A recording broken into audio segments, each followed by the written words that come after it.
হঠাৎই মিরপুরে বৃষ্টি, মুষলধারে আধা ঘন্টার বৃষ্টিতে মাঠ পানিতে ডুবে গেছে।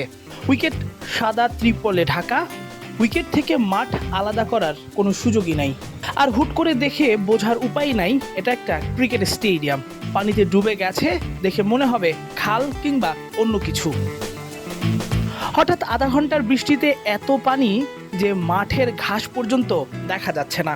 মাঠ পুরোটাই ডুবে গেছে, উইকেট ঢাকা হয়েছে সাদা ত্রিপলে। খুব স্বাভাবিকভাবেই এমন দেখে যে কেউই আর অনুশীলন করার কথা ভাববে না। অস্ট্রেলিয়া দলও অনুশীলনের জন্য এসেছিল দুপুর 2টা থেকে তাদের অনুশীলন করার কথা, কিন্তু তারা পৌঁছানোর আগে থেকেই চলমান বৃষ্টি, মাঠ এতটাই পানি জমেছে যে তারা আর অনুশীলন করেনি, প্রেস কনফারেন্স করেই চলে গেছে।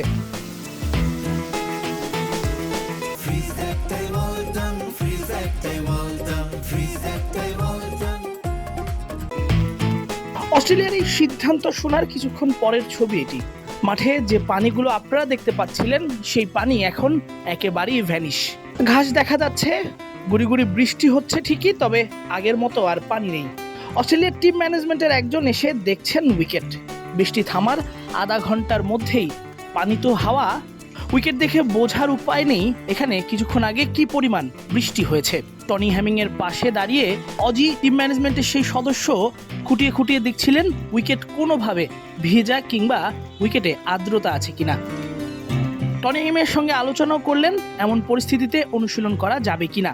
এরপর ম্যাথু ওয়েড, অস্ট্রেলিয়া দলের টিম ম্যানেজমেন্টের আরেক সদস্য, তিনি এসে রীতিমতো উইকেট পরখে নেমে গেলেন। উইকেটের এই মাথা থেকে ও মাথা হেঁটে হেঁটে বোঝার চেষ্টা করলেন উইকেটে একটুও পানি ঢুকেছে কিনা, কিংবা সেই পানি ঢুকলেও সেটা কতটুকু শুকিয়ে গেছে।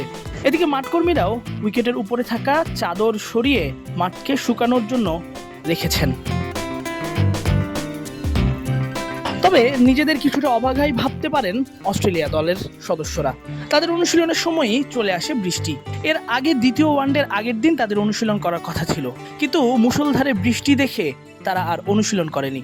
তৃতীয় ওয়ানডের আগেও যখন হোয়াইট ওয়াশ এড়ানোর বিশাল বোঝা মাথার ওপর, তখন অজিরা অনুশীলনে এসে বৃষ্টি দেখে আর মাঠের পানি দেখে অনুশীলন বাতিল করতে বাধ্য হলো। অথচ মিরপুরের ড্রেনেজ ব্যবস্থা একেবারেই বিশ্বমানের। আধা ঘন্টার মধ্যে মাঠ শুকনো উইকেট দেখে বোঝার উপায় নেই কিছুক্ষণ আগেই এখানে কি পরিমাণ পানি জমেছিল।